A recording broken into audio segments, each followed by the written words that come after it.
Buenos días, mi nombre es María Alejandra Pinilla y junto con mis compañeros Gabriela Tovar, Gisela Valderrama y Ángel Sierra les explicaremos el paso a paso realizado para desarrollar la actividad del parcial práctico. En este proyecto se elabora un algoritmo el cual está dividido en 7 pasos. Primero, definición de las dimensiones de la matriz. Segundo, creación de la matriz con datos ingresados. Tercero, semáforo para contar los números negativos. Cuarto, cálculo de la diagonal principal.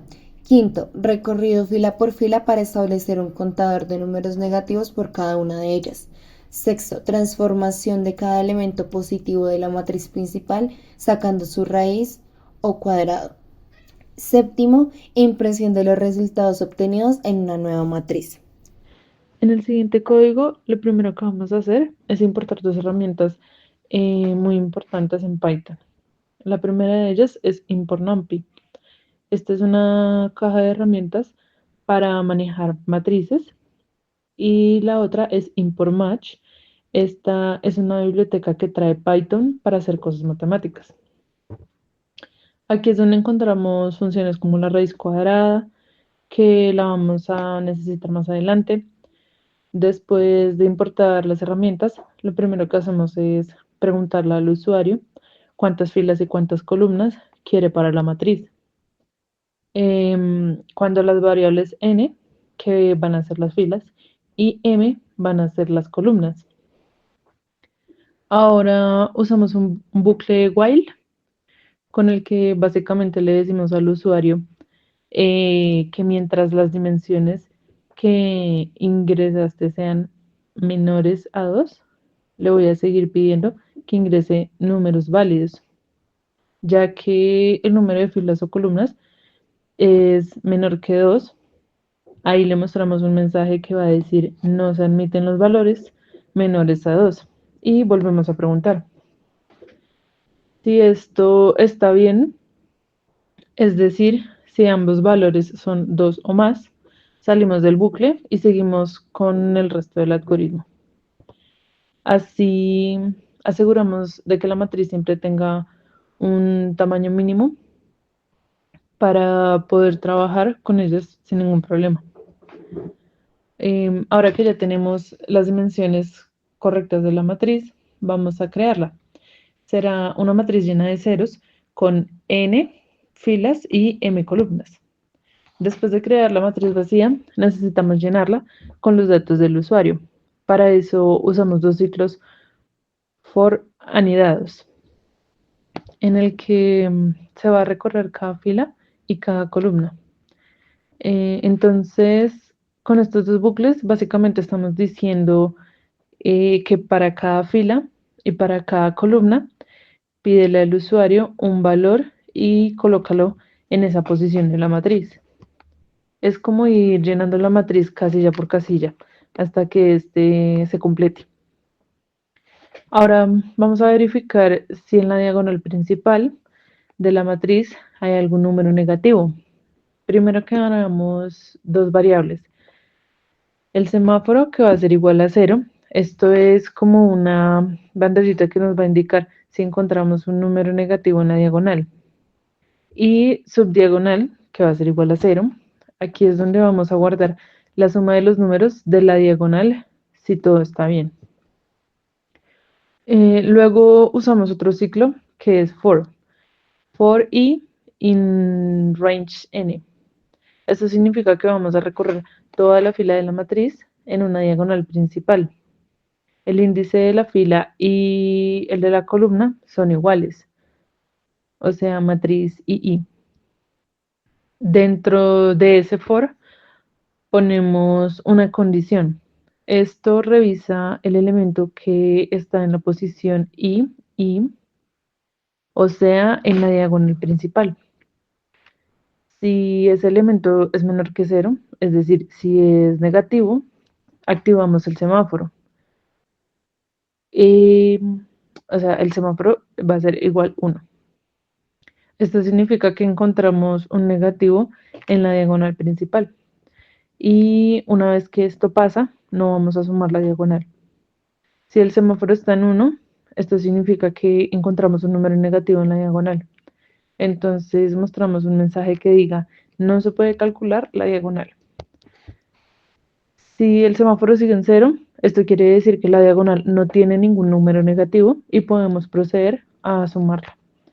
Para eso usamos otro ciclo for. Recorremos la diagonal principal de nuevo, sumando cada elemento y a la variable suma diagonal.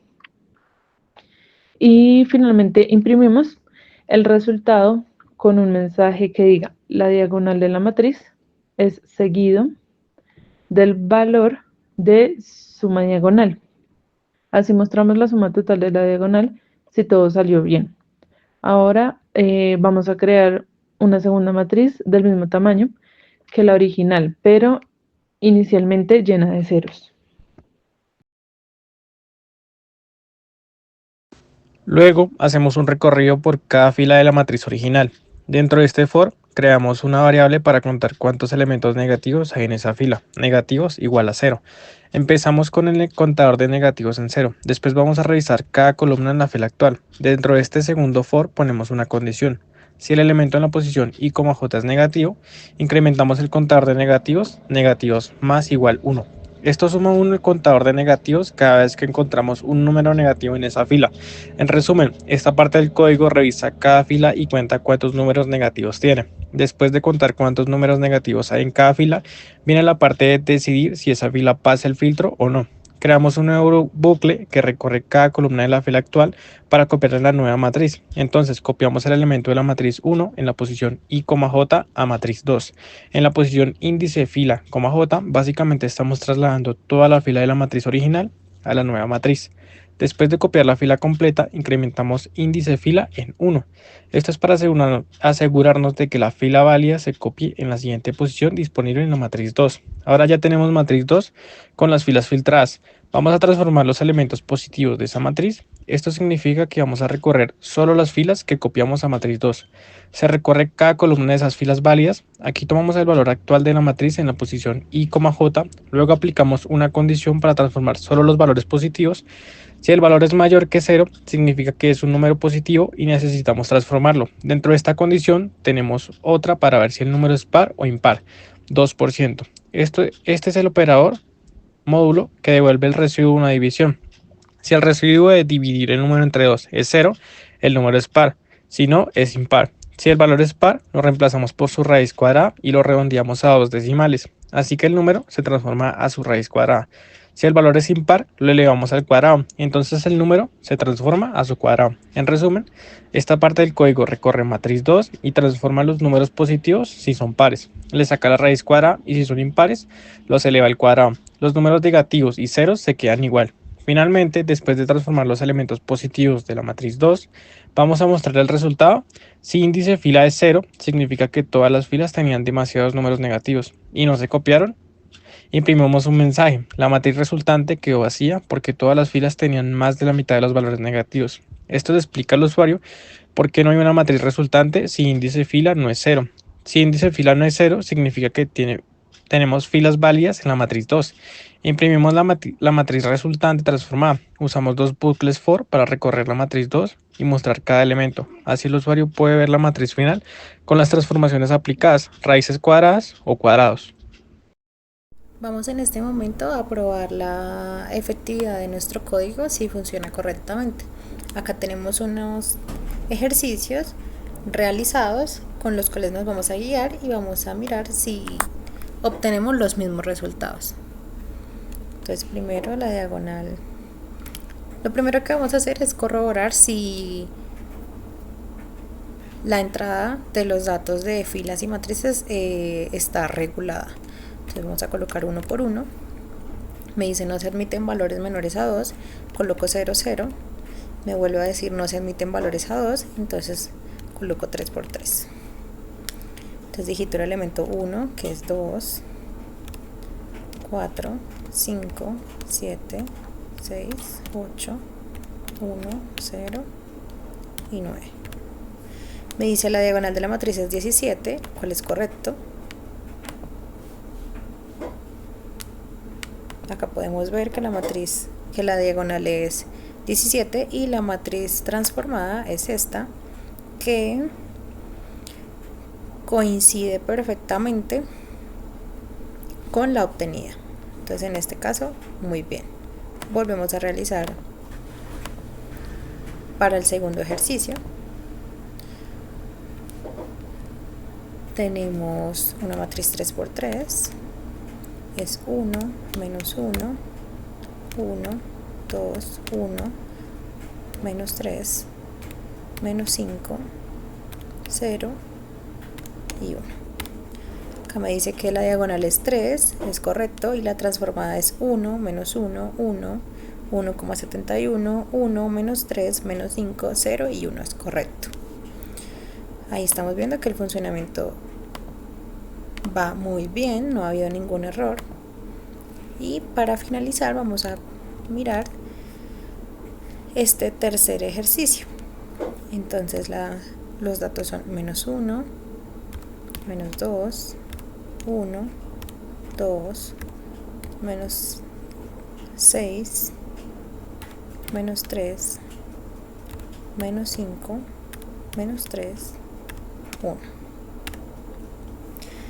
Y los resultados son los esperados. No se puede calcular la diagonal, la matriz resultante quedó vacía porque todas las filas tenían más de la mitad de valores negativos, lo cual es correcto.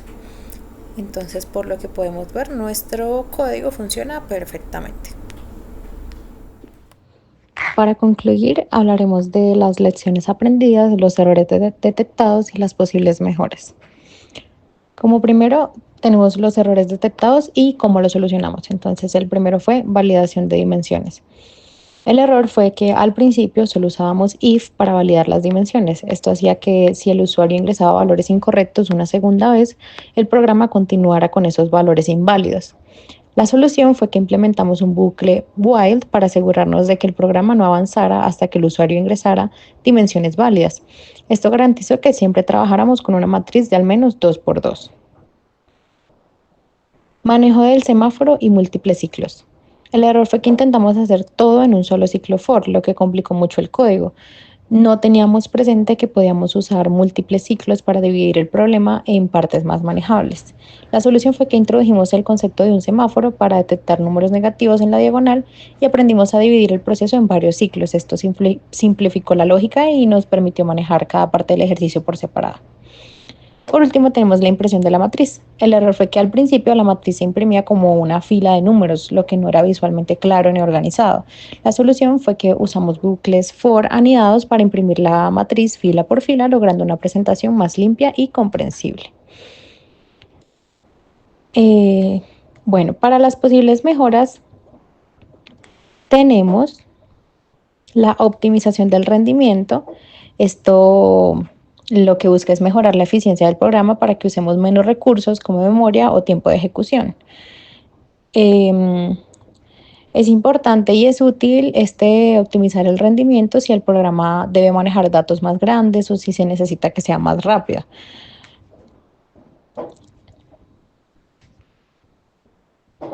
También podríamos mejorar la validación de entradas del usuario. ¿Esto para qué es?